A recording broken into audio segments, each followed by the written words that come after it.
Olá, tudo bom? Boa tarde! Eu vou dar um tempinho para todo mundo entrar. Enquanto isso, quem quiser compartilhar essa live, quem quiser avisar o pessoal que eu vou falar sobre os medos na introdução alimentar, tá vendo esse aviãozinho que parece um aviãozinho? Compartilha e avisa todo mundo, chama a galera. Vamos bater um papo sobre medos na introdução alimentar. Só vou dar mais um tempinho, tá bom? Oi, gente! Ai, tomara que hoje eu fique menos nervosa, né? Aí a gente vai acostumando. Segunda-feira que vem tem outra live. E essa vai ser eu cozinhando. Vou fazer uma enquete depois pra ver qual receita vocês querem me ver cozinhando ao vivo. Não sei como vai ser isso, porque quando eu divido com vocês nos stories, não é ao vivo, né? Assim, não mostra tudo, tem cortes, quer dizer. Então vai ser, acho que meio tenso, mas vai dar certo. Então lá, vamos começar. Bem-vindos, essa é a live 02, Medos na Introdução Alimentar. Eu colhi informações ao longo dessa semana, hoje eu abri também uma caixinha de perguntas para entender mais quais são os medos na introdução alimentar. Não tive surpresa nenhuma. Os medos que vocês tiveram foram exatamente os medos que eu tive e é o medo que muita gente sente. Então a gente vai conversar sobre eles hoje. Eu vou tentar passar toda a minha experiência para vocês, o que eu fiz, como eu fiz para poder vencer e lidar com esses medos. E é aquilo, gente. Respira. Eu sei que vocês vão pirar com os engasgos e tudo mais, mas assim, quanto mais vocês se informarem, quanto mais vocês ouvirem, lerem, mais vocês vão estar preparadas para enfrentar todos esses medos. Então vamos começar lá. A primeira coisa que apareceu, claro que foi o engasgo. Todo mundo morre de medo do engasgo. Porque o que acontece? A gente vem de uma tradição onde era normal o bebezinho comer aquela comida praticamente liquidificada, amassada, toda misturada, sopinhas fortificadas, né? Tem muita vovós que indicam muitas sopinhas e o bebê, como se o bebê tivesse que comer toda a refeição, sopinhas e sopinhas e sopinhas. E ao longo do tempo isso foi evoluindo, foi mudando e as pessoas foram entendendo que não é o caso, os bebês não precisam de fato comer comidas amassadas e muito menos misturadas ou liquidificadas, porque eles já têm condições plenas de pegar um alimento grande e levar na boca. Então vamos conversar sobre isso, sobre esse medo do bebê levar um alimento na boca e engasgar. O que acontece? O que me perguntam? Falam assim, Érica, eu fiz o corte seguro, mas aí meu bebê foi e mordeu um pedaço grande e eu fiquei apavorada. Vamos começar por aí, gente. Se a gente dá um alimento pro bebê, espera-se que o bebê vai levar o alimento na boca, morder e realmente o pedaço vai estar dentro da boca. E é isso que tem que ser. Só que a gente se apavora, é como se a gente quisesse realmente, vou aqui te dar o pedaço, mas não toca nesse pedaço. Não coloca esse pedaço na boca, porque senão eu vou ter um treco. E é isso que acontece com a gente. Eu vou falar muito mais sobre isso, esses medos que aconteceu comigo quando eu era mãe de primeira viagem. Quando eu era mãe da Olivia e eu não tinha tantas informações, não tinha experiência, não tinha tanto conhecimento.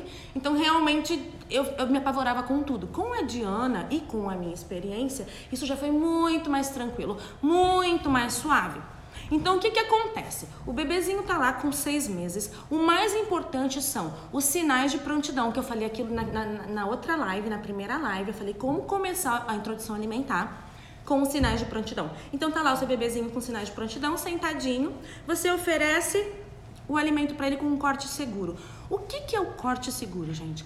Não necessariamente é um corte perfeito, com 2 centímetros e desse tamanho, e com esse corte, e a casca tem que cortar assim. Não, isso são referências, que eu trabalho isso muito com vocês. Inclusive, tem um livro só sobre cortes, tem muitas coisas que eu mostro pra vocês que tem sobre cortes, mas a verdade é que os cortes seguros, eles precisam ser só de um tamanho.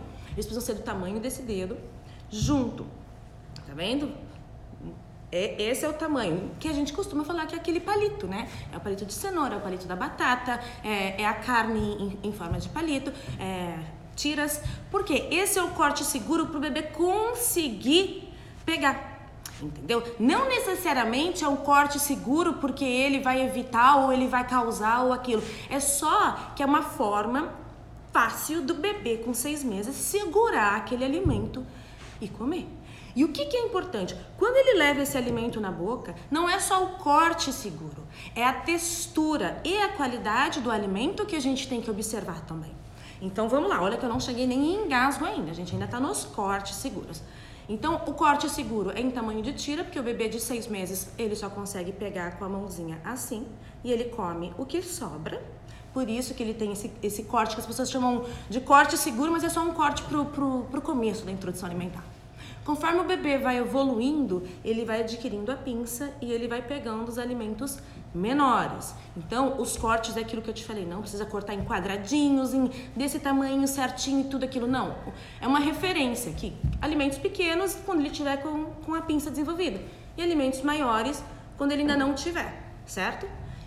Tudo bem, que a textura é aquela que o bebê consegue, com o céu da boca e a língua, esmagar. Ou seja, se você apertar com os seus dedos e esmagar, essa é a textura correta. Então, ela não pode estar dura demais. Se você apertar, por exemplo, a cenoura e a cenoura não dá uma esmagadinha com a força do seu polegar indicador, ela provavelmente não está com a textura certa. Ou o garfo, se você também dá uma amassadinha, se ele amassar fácil, é que tá certo. E você pega também, com o tempo vocês vão acostumando e vocês vão entendendo muito fácil qual que é a textura.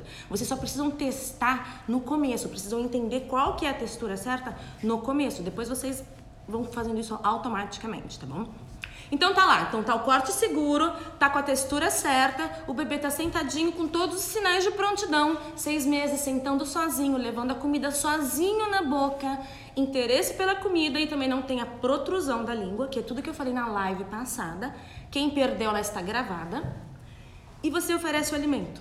Aí o bebê vai lá, coloca um pedação na boca, um pedação e já esmaga, ele morde na hora. A gente se apavora. Meu Deus, um pedaço enorme na boca. Mas, gente, é óbvio que ele ia colocar um pedaço. O que vocês acham que ele ia? Com a delicadeza e eu peguei aqui um pedacinho só pequenininho. Não! Ele vai lá e come mesmo. Acontece que eles começam a roer. No começo de 6 meses, dificilmente eles já mordem. Eles começam a roer e depois vão evoluindo. E todo esse processo faz parte do aprendizado dele para mastigar. Só que nós temos medo. Do que nós temos medo? Do engasgo. Cheguei no engasgo. Nós temos medo que esse pedaço que o nosso bebê colocou na boca, que a gente ofereceu com segurança, com a textura certa, com os sinais de prontidão, mas mesmo assim, nós temos medo que nosso bebê vai engasgar. Aí que está. Se o bebê colocou o alimento completamente sozinho na boca, se não foi você que levou na boca do teu bebê, se não foi outra pessoa, se foi o teu bebê que pegou aquele alimento e levou na boca e comeu sozinho, ele vai conseguir manipular aquilo. Então, o que ele vai fazer? Com a gengiva, ele vai mastigar e vai triturar todo esse alimento, porque a gengiva do bebê é completamente revestida de dente. Não é igual a gengiva do idoso. O idoso já perdeu todos aqueles dentes, então ele não tem aquela estrutura da gengiva dura, entendeu? Então o bebê ou vai dar um jeito de triturar aqueles alimentos, manipular aqueles alimentos e engolir o alimento, ou ele vai colocar para fora. Se ele colocar para fora, não é engasgo, é um reflexo de gag. Então, o que é o reflexo de gag? O reflexo de gag é um mecanismo de defesa do nosso corpo. Nós adultos, se a gente pegar o dedo e enfiar o dedo lá na goela, a gente provavelmente vai ter o quê? Ânsia. Essa ânsia é um reflexo de gag. Mas o que acontece? Nos bebês, esse reflexo é muito sensível, e ele fica bem no começo da língua. Então, se aquele alimento ultrapassa um pouquinho a mais, o corpo já entende, opa, eu sou muito pequeno ainda, chegou um alimento muito grande e eu não consigo lidar com ele, não consigo manipular ele, eu vou expulsar ele. Aí o corpo expulsa em forma de ânsia, de tosse, de vômito. Coloca o alimento para fora, espelha aquele pedaço que estava incomodando e o bebê segue a vida dele. Provavelmente aquele bebê, se a gente não ficar tão assustado e falar, meu Deus, ai, vai morrer. Eu sei que é difícil, gente, mas se a gente não age dessa forma, a gente não vai deixar o bebê assustado. O bebê vai ter o reflexo de gag, a comida vai sair, o bebê vai continuar se alimentando normalmente. Porque é um mecanismo de defesa do próprio corpo, entendeu? Só que óbvio que nós adultos, quando a gente tá comendo ali um arroz e o arroz passa pra lá, a gente dá aquela tossida, ele volta, a gente segue nossa refeição. Mas a gente não tem ninguém desesperado do nosso lado, fala, meu Deus, tá tudo bem, você tá engasgado? E olha que a gente, às vezes ainda acontece, né? Acontece da gente tá comendo com alguém, a gente dá aquela engasgadinha, já vem alguém, ai meu Deus, você quer alguma coisa? Quer uma água? Não, só quero que meu corpo lide com isso. Por quê? O reflexo de gag serve pra isso, pra colocar os alimentos pra fora. Só que o reflexo de gag, ele só vai funcionar perfeitamente e muito bem se o teu bebê sentar sozinho. Se o teu bebê conseguir sentar perfeitamente sozinho, se mantendo no controle do tronco inteiro. Se é aquele bebê que come deitado, come inclinado, come tudo mais, o reflexo de gag não vai conseguir colocar pra fora, vai ser muita coisa pra ele lidar. Principalmente aquele bebê que come reclinado, assim, todo inclinado pra trás. Não dá pra ninguém colocar comida na boca desse bebê. Imagine que a gente, quando a gente recebe alguma colherada, alguém vai dar alguma comida pra gente, a gente olha aquela comida antes. A gente olha o que tem na colher, olha a quantidade da colher, olha tudo pra depois aceitar, abrir a boca e deixar aquela pessoa colocar uma colher e uma comida na nossa boca. A mesma coisa acontece com os bebês, só que os bebês não estão preparados, entendeu? Então, às vezes, eles não têm tempo nem pra lidar, nem pra ver o que tá vindo na boquinha deles. Seja uma colherada ou um alimento em pedaços, se é nós adultos que colocamos na boca da criança, o reflexo de gag pra lidar com isso é muito mais difícil do que ele ter todo o controle de pegar um alimento, levar na boca e manipular esse alimento. Então, o reflexo de gag é isso. É um mecanismo de defesa. O bebê magrinho, gente, licença. O reflexo de gag é isso, ele é um mecanismo de defesa. É quando o bebê tem ânsia, quando o bebê vomita, quando o bebê tosse. O engasgo já é muito diferente.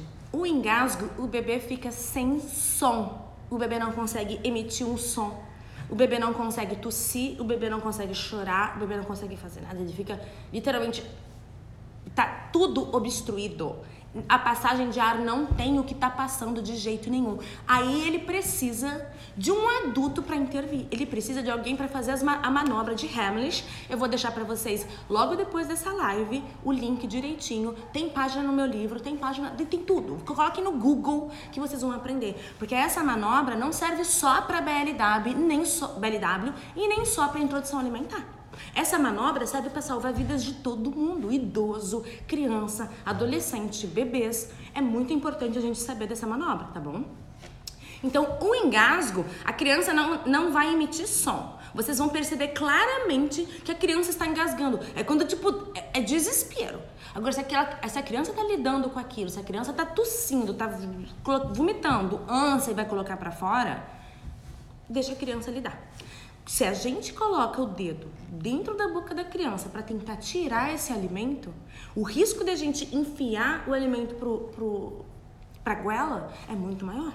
E aí o reflexo de gag, que estaria lidando sozinho, vai ter um outro obstáculo. Já tá lidando com o alimento em pedaço maior e ainda vai ter que lidar com alguém que empurrou esse alimento mais pra lá. Então, ou seja, o reflexo de gag tá tentando agir, tentando colocar pra fora o alimento e tem alguém ali, ó, cutucando o alimento e possivelmente empurrando esse alimento. É claro que se você vê o alimento na boca da criança que já estiver pra fora, assim, é claro que dá pra você pegar e tirar. Agora, se você vê que a criança tá lidando com aquilo e você quer ajudar de qualquer forma e vai lá e tira, o risco da gente enfiar esse alimento pra goela é muito grande. Então, assim, gente, sabendo fazer os cortes seguros, né? Porque não existe um corte completamente certo, é aquele tamanho que eu falei, do dedo junto, em forma de palito no começo, os alimentos menores, com a textura certa, com os sinais de prontidão, o risco de engasgo, ele é mínimo. Ele é real, porque é real para todo mundo, é real para mim, é real para vocês, é real para os nossos bebês, para nossas crianças. O engasgo existe com líquido, com sólido, com papinha, com BLW, com leite materno, com fórmula. O engasgo existe e ele é real. É muito importante a gente saber o que fazer em caso de engasgo e o mais importante, como nos proteger de engasgo, como proteger os nossos bebês do engasgo. E a gente protege assim, respeitando os sinais de prontidão, com cortes seguros, texturas certas, alimentos saudáveis, todo mundo comendo junto, porque o bebê, ele aprende muito. Então, quanto mais reflexo de gag, quanto mais ele vê as pessoas comendo junto com ele, mais ele vai aprender. Principalmente porque os 6 meses do bebê, os 7 meses do bebê, por volta de 8 meses do bebê, eles não vão de fato comer, eles não sentam para comer, eles não têm fome, eles não é sentar porque eu tô com fome, eu vou comer. Eles sentam para imitar, eles sentam para olhar, para observar, para ver como funciona. Para aquela apresentação dos alimentos na introdução alimentar, para quando chegar aos 12 meses, 18 meses, ele já entendeu o que é o negócio. Ele já entendeu o que é se alimentar. Ele já entendeu o que é a dinâmica das refeições. E ele vai fazer parte. Aí o reflexo de gag diminui muito. Aquele bebê já sabe manipular os alimentos. Tem muita criança que não tem a introdução alimentar por BLW, não tem a introdução alimentar por pedaços, por papinhas ou amassados, mas chega com 2 anos, 3 anos, não consegue manipular os alimentos na boca. Não consegue, não teve oportunidade, não aprendeu. Tem criança com 3, 4 anos que se comer uma uva inteira, eu olho e fico, meu Deus do céu, porque claramente a criança não usa nem os 2 lados para mastigar. Eu não vou entrar nessa parte, porque essa parte é a parte dos dentistas e de fono. Mas a criança, você vê claramente que ela não tá com 3, 4 anos ainda com a parte desenvolvida de mastigação. E aquela criança tá comendo aquela uva inteira, sabe? Então, assim, é importante sim os cortes seguros, é importante as texturas, é importante os sinais de prontidão, mas mais importante que tudo é saber diferenciar de reflexo de gag e engasgo. Então, o reflexo de gag, o bebê vai conseguir sozinho lidar com aquilo. O engasgo, não. O engasgo, ele precisa da gente. Então, a gente tem que saber essa diferença. E como que a gente sabe? Vendo no dia a dia, refeição após refeição e lendo muito. É o que eu tô falando para vocês agora. Vão pro Google e pesquisam, leiam os meus livros, os meus posts, 1 milhão de blogs que existem e vejam a diferença. Só assim a gente se sente segura para enfrentar o engasgo, gente.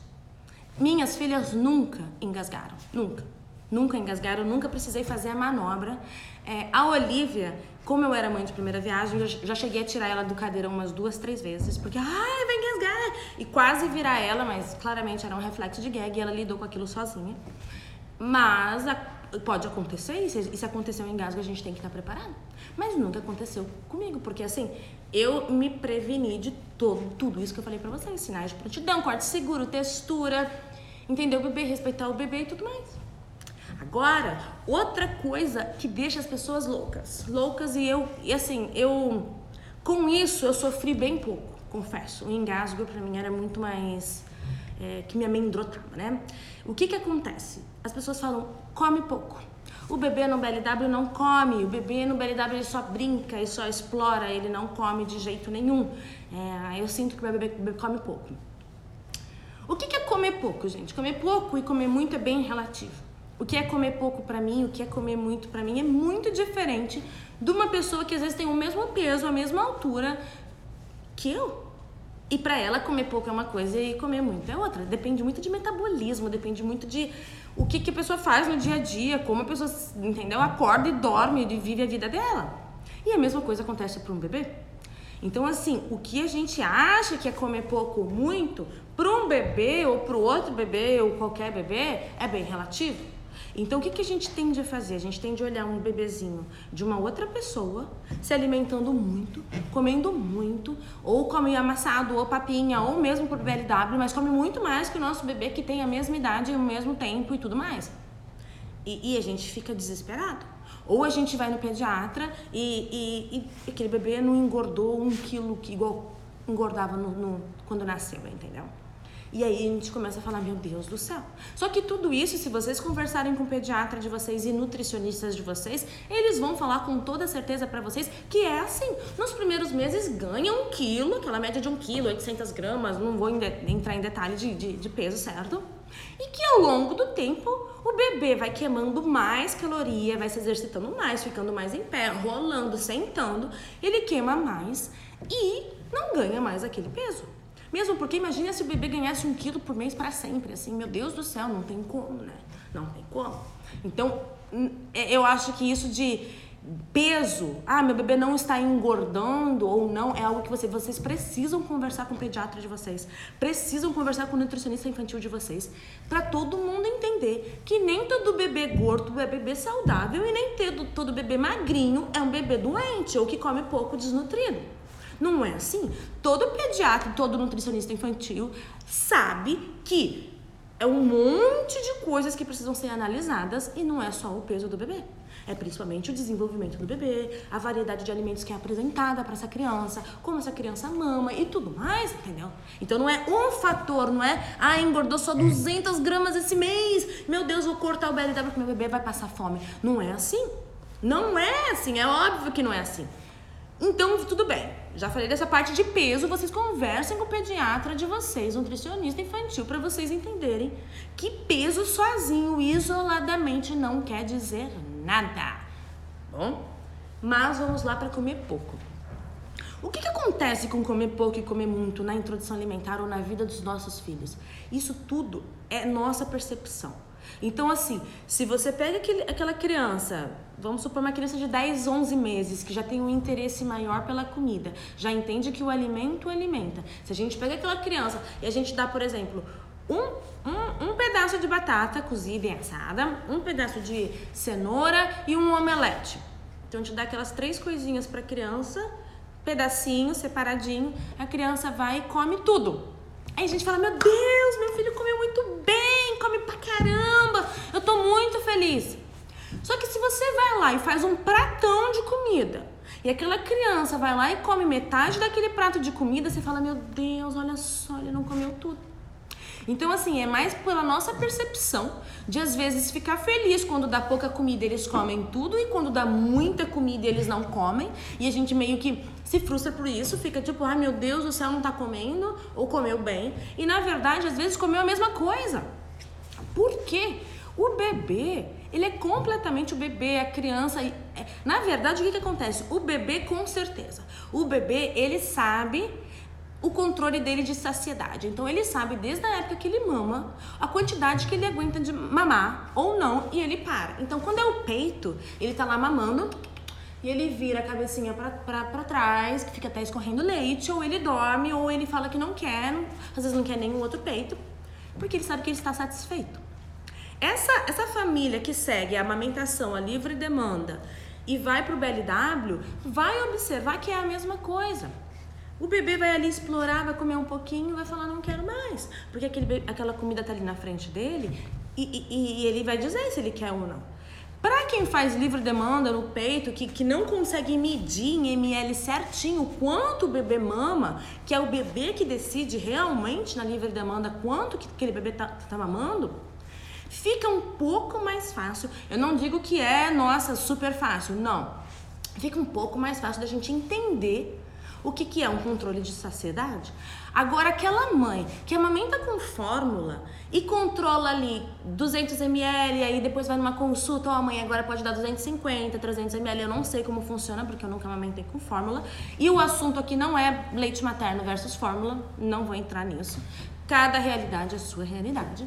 Mas o que eu quero dizer é que aquela mãe que faz, aquela família, aqueles cuidadores que fazem a mamadeira com a fórmula, eles têm o controle de quanto o bebê tá mamando. Então, assim, se o bebê, eles colocam ali 200 ml, o bebê vai mamar 200 ml, ele sabe que aos poucos ele vai aumentar e não vai, e entendeu? Para entender, para passar isso pro BLW, tirar esse controle de quanto a gente amamenta em ml certinho, fica mais difícil. Então, quando a gente fala para aquela mãe que, oferece a comida, o quanto que teu bebê aguentar comer é o que ele vai comer, a mãe fica, meu Deus, mas não tem como. Porque na fórmula ele mamava de tanto em tanto em hora, de tanto em tanto ml. Então, assim, é mais um tabu pra gente. É mais uma dificuldade pra gente conseguir confiar no bebê, confiar nessa habilidade do bebê. Porque o que acontece? O bebê com certeza consegue controlar essa saciedade. Só que ele vai crescendo, esse bebê vai se tornando uma criança e possivelmente o que já acontecia, e hoje a gente está mudando isso, inclusive a live é para isso e tudo é para isso, pra gente mudar esse comportamento, é que a criança tinha que comer tudo do prato.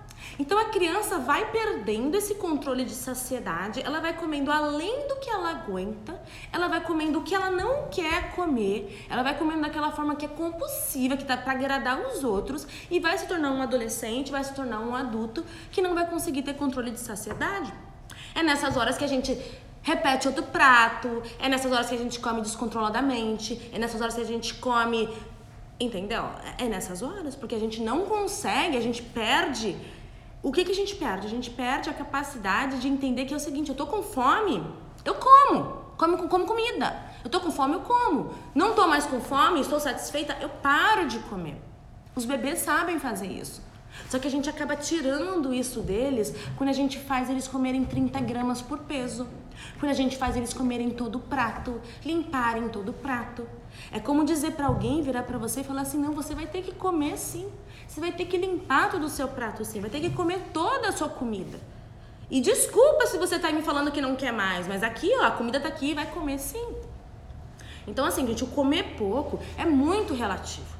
É muito relativo. Mas o que acontece? As pessoas falam: até que idade, Érica, a criança pode ficar só explorando os alimentos? Eu vou falar sobre a minha experiência.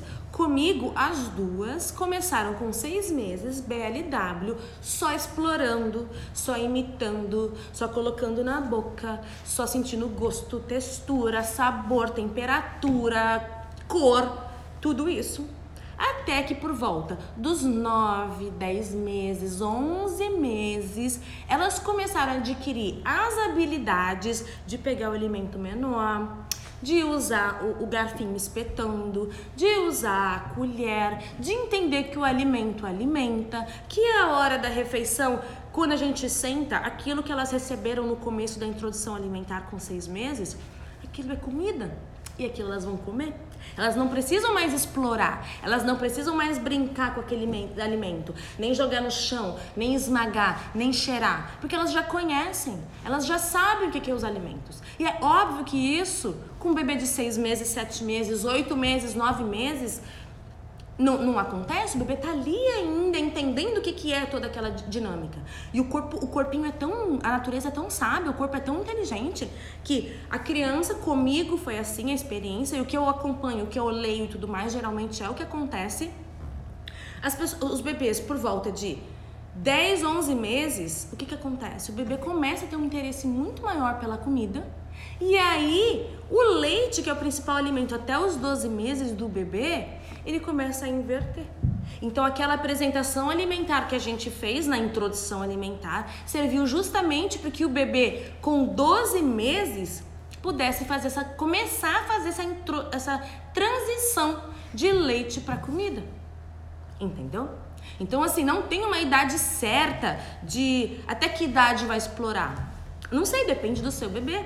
Tem bebês com 6, 7 meses, não foi o caso das minhas, mas eu sei que tem bebês que comem muito, que já pegam a comida e vai comendo, e já desenvolvem pinça com 7 meses, já estão pegando os alimentos pequenininhos e fazem tudo depende da dinâmica da família, tudo depende como vocês comem, o que vocês fazem, como aqueles bebês imitam vocês, como é a evolução do bebê, o interesse da comida do bebê. Tem bebê que vai amar brócolis, tem bebê que vai amar cenoura, tem bebê que vai amar ovo. E tem bebê que não vai gostar nada disso.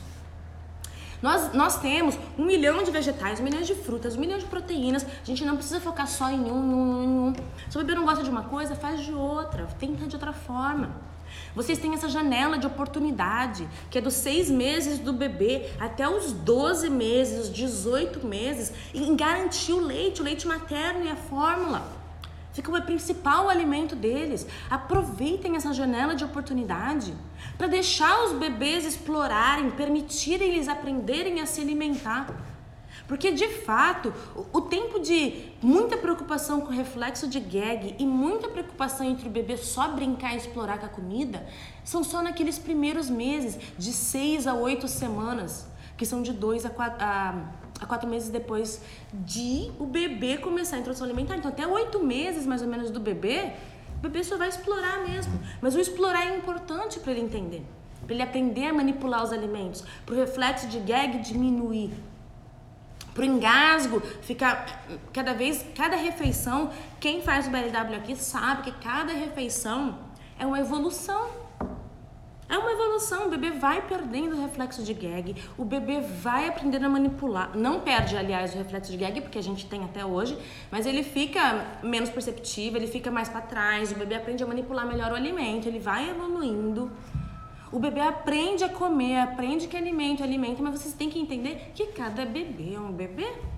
Então não tem como eu falar para vocês que até que idade que vai. Não sei, você precisa confiar no bebê de vocês. Confie no bebê de vocês. Faça que o nosso papel é oferecer aqueles alimentos de forma segura, aqueles alimentos de forma variada, alimentos da natureza, que são os legumes, as frutas, as proteínas. Oferecer com segurança, comer junto. Não dá pra comer todo dia? Come quando der, gente.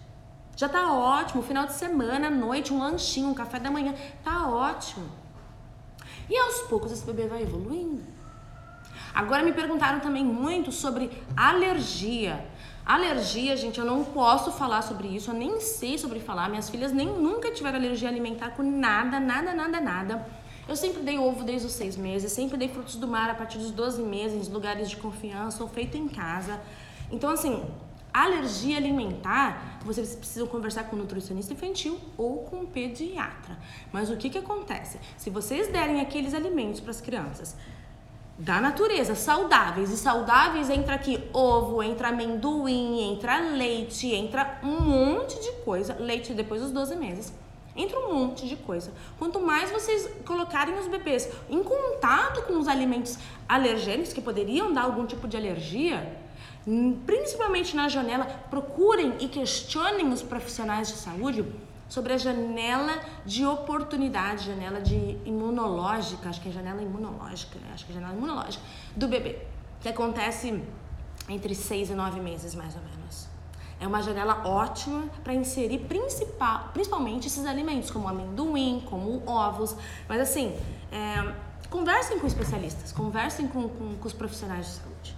E os bebês que têm alergia a alguma coisa, eles já mostram algum tipo de alergia, algum tipo de intolerância muito antes da introdução alimentar. Ou os pais já têm algum histórico de alergia alimentar.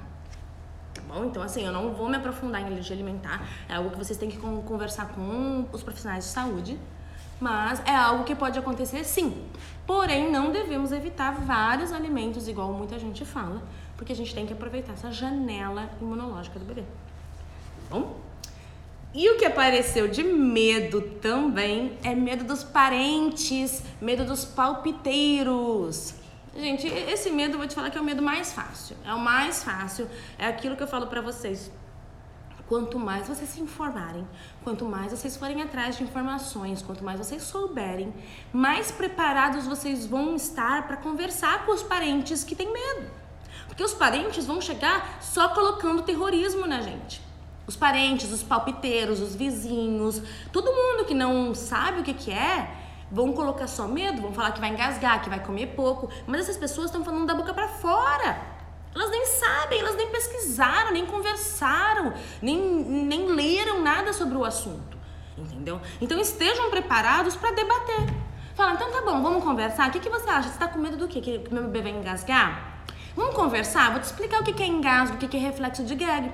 E é bom que quando a gente fala, quando a gente passa isso para outras pessoas, a gente vai vivendo isso na nossa cabeça também. Então é ótimo. Então todo mundo qualquer palpiteiro que chegar e falar para vocês, olha só, seu filho vai engasgar, olha só, vai estar comendo pouco, olha só, que bagunça. Você fala, vamos conversar sobre isso? Vamos conversar sobre os benefícios desse risco? Vamos lá? Vamos chamar assim, já que você tá achando que vai comer pouco, que vai engasgar? Eu vou te mostrar um outro lado, o lado positivo disso tudo. Porque as pessoas falam só por falar, gente. Entendeu? Aí vocês se estressam, vocês ficam pensando aquilo, muita gente se importa com o que os outros pensam, entendeu? Aí carrega aquilo pra si e, caramba, sério mesmo, vocês vão deixar os outros decidirem a escolha de vocês? A escolha de vocês, galera.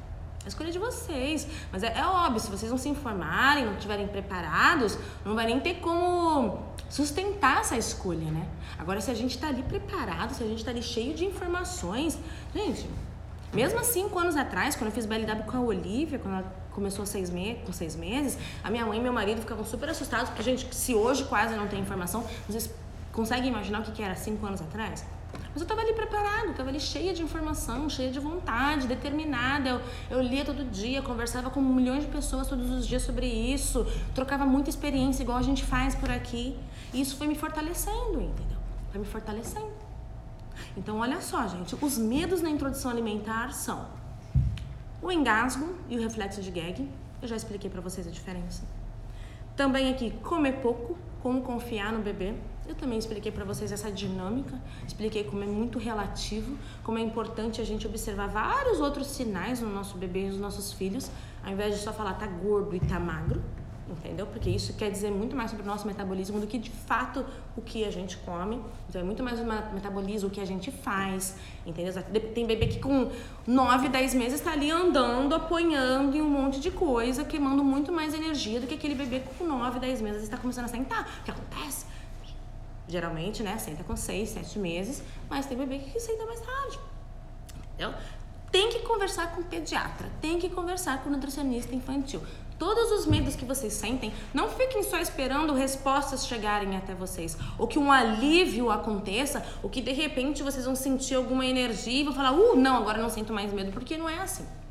A única forma de a gente não sentir medo ou a gente lidar com os nossos medos é a gente enfrentando eles, enfrentando com informação, enfrentando com sabedoria, com consciência, não deixar o medo dominar, entendeu? Porque quem perde de verdade são as pessoas ao redor, principalmente nossos bebês. Foi o que eu te falei, se aquele bebê coloca comida na boca e a gente já, sabe, se assusta, meu Deus, aquele bebê já vai começar a causar um trauma, já vai começar a ficar frustrado, já vai começar... Então, assim... A gente tem que se informar, entendeu? A gente tem que estar... meu papel aqui pra vocês é justamente esse. É eu passar toda a minha experiência pra vocês o máximo. Eu tô aí 5 anos lidando com isso, com todos os dias a alimentação infantil. Eu já passei desde o comecinho da introdução alimentar, sendo mãe de primeira viagem, como mãe de segunda viagem. Reintrodução alimentar, porque a Diana ficou mais de 40 dias sem comer. O marido também, que a gente faz toda uma reeducação alimentar nele, né? Então... O que eu divido aqui pra vocês todos os dias é a minha experiência. Mas não tem só a internet. A internet é maravilhosa pra vocês irem atrás de informação, mas tem os especialistas de vocês também. E se eles dizem alguma coisa que vai contra as escolhas de vocês, questionem. Cheguem munidos de informações. Levem conhecimento pra eles também. É uma troca, gente, tem que ser uma troca. Entendeu? Todo mundo aqui pode agregar. Inclusive, eu aproveito... Se vocês tiverem alguma dúvida, pode começar a colocar aqui, porque nós já estamos encerrando a nossa live. Mas eu aproveito para dizer que semana que vem eu vou abrir o meu curso Descomplicando a Introdução Alimentar. Ele chama curso, porque é a forma que a gente vai vender ele como curso, mas ele é muito mais que um curso. Ele é como se fosse isso que a gente está fazendo agora. É uma troca, Eu vou pegar toda a minha experiência, contar tudo. Aliás, já contei, porque eu já gravei os vídeos. Está tudo contadinho para vocês o que eu fiz com toda a alimentação das minhas crianças até hoje. Tudo que eu passei, todos os meus medos, as minhas conquistas, aonde eu errei, onde eu acertei, o que eu fiz para elas começarem a ter mais interesse em alimentos, quando elas perdiam o interesse, tudo, tá tudo ali. E eu vou abrir turma semana que vem. Depois que acabar a live aqui, eu vou deixar um link. E aí quem quiser se inscrever para saber mais sobre o curso, é só se cadastrar, porque eu não vou abrir o curso para todo mundo do Instagram. Não dessa vez ainda. Por quê? O curso, além tem 10 vídeos, 10 aulas, além dessas 10 aulas, tem um grupo fechado no Facebook. É uma comunidade exclusiva que eu estou criando no Facebook. Uma comunidade pra gente fazer toda essa troca que a gente tá fazendo agora, mas de uma forma muito mais íntima, que às vezes o Instagram some com perguntas, sobe com mensagens, às vezes eu não consigo responder uns comentários. Então a pessoa vai lá, assiste o meu curso, assiste as minhas aulas e entra nessa comunidade, onde a gente faz uma troca muito maior. O que tiver dúvidas, a gente responde, elas trocam informações, é uma comunidade mesmo. Além dos bônus, tem muito material de apoio, tem e-book, só que eu só vou abrir para quem se cadastrar no e-mail, então eu vou deixar depois dessa live o story com um link. E quem tiver interesse no curso, não é só para quem está começando a introdução alimentar. Foi o que eu falei, é a minha experiência como eu fiz com a alimentação das minhas filhas até hoje. E a Olivia tem 5 anos. Então assim, se você já começou a introdução alimentar, é para você o curso? Claro que é pra você. Se você tem alguma dificuldade ou você quer aprimorar ou aprender mais através da minha experiência, o curso é pra você. Profissional de saúde, professores, cuidadores, nutricionistas, pediatras, crianças mais velhas que não se alimentam bem, porque o que eu falo é sobre alimentação saudável. Eu falo sobre a alimentação da minha família. Então, quem tiver interesse, se cadastre no link, porque eu não vou vender para todo mundo. Eu vou abrir só para quem se cadastrar, tá bom? Pediram desconto. Realmente, quem tá lá na lista vai receber uma oferta especial, principalmente porque a ideia é eu, no futuro, abrir o curso pra todo mundo do Instagram, todo mundo mesmo. Só que nessa turma agora, com esse curso dessa forma, eu vou abrir só pra quem tiver na lista e vai ser com uma oferta especial, vai ser realmente com uma condição especial. Agora eu vou abrir pra vocês pra responder algumas perguntinhas, caso alguém queira. Eu estou testando sobre os horários da live, tá bom? Então eu fiz esse hoje 1 hora. Semana passada eu fiz às 9 horas da noite. Na semana que vem, possivelmente, eu vou fazer um outro horário pra gente testar e ver o que fica melhor pra todo mundo. De qualquer forma, eu vou deixar gravada por 24 horas a live aqui, tá bom? Se vocês gostaram, tira print. Tira print da minha cara, vou dar um sorriso, aproveitem pra tirar. E compartilhem. Coloquem no stories de vocês e falar: ah lá, olha só, a Erika falou sobre medos na introdução alimentar. Porque isso todo mundo tem. O medo todo mundo tem. Tá bom? Alguém tem uma dúvida? Qual que é a melhor panela para cozinhar os alimentos? Depende de que alimento. Eu gosto muito de panela. Muito de panela. Eu invisto muito em panela. Na verdade, eu tenho poucas hoje, mas eu investi. Procurando. A minha é uma Tefal, depois eu posso até colocar o link, sempre me perguntam bastante, eu acabo esquecendo porque eu não sei de cabeça o nome da panela. Mas a melhor forma de vocês realmente era vocês terem aquele combo de 4 ou 5 panelas, mas panelas boas, panelas que não grudam, panelas que vocês não precisam usar quantidades de óleo, né? Porque tem um monte que vocês precisam colocar, porque senão gruda tudo. Vem aqui, reflexo de gag não é desconfortável pra eles? Gente, não. Assim, não dá pra dizer que, nossa, é uma coisa maneiraça, que eles amam. Mas não é desconfortável, é a mesma coisa que a gente enfia o dedo na garganta. Você sente só aquele incômodo na hora e depois acabou, entendeu? Tanto que a maioria dos reflexos de gag, se o bebê ninguém interfere, o bebê segue a vida normalmente. O bebê, às vezes, coloca a comida pra fora, às vezes vomita e vai lá e pega a comida e continua comendo, porque pra ele foi algo natural, é o que o corpo está ali pra isso, né? Minha filha tem reflexo de gag direto, o que pode estar errado? Nada tá errado, gente. Reflexo de gag é um mecanismo de defesa. E aquilo que eu falei, tem bebês que tem mais, tem bebês que tem menos. Assim como a gente, tem gente que tá comendo e alguma comida desce e volta e, entendeu? Acontece.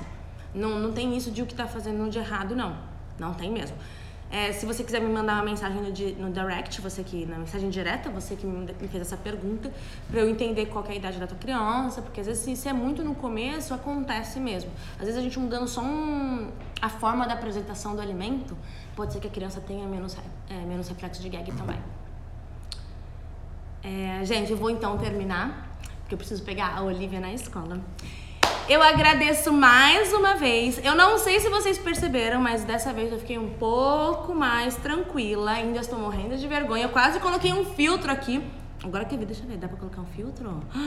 Ai, olha só. Mas eu achei que ia ser muito ruim vocês verem a live inteira, né, com essas florzinhas. Ai, mas é bem mais legal. Eu me sinto bem mais tranquila com isso, porque parece que o foco tira da minha cara, entendeu? E vai pras florzinhas. Mas eu espero que vocês tenham gostado. Semana que vem vai ter mais uma live especial e semana que vem sou eu cozinhando. Eu vou abrir uma enquete pra ver qual comida que eu vou fazer pra vocês. E também eu espero continuar com essas lives, porque eu tô gostando. Vamos só tentar acertar o horário pra todo mundo conseguir assistir. E é aquilo, se você gostou da live, você tira um print, você compartilha, por favor. E se você quiser saber mais do meu curso, eu vou colocar no próximo Stories aqui um link pra você se inscrever. E também vou colocar um story sobre a manobra de Heimlich. Aí é só vocês arrastar pra cima, dar um clique no stories e vocês aprendam. Mas não dependam só de mim, vão fazer as pesquisas também, gente. Vai buscar informação, tá bom? Muito obrigada, galera. Obrigada de coração. Tchau, tchau.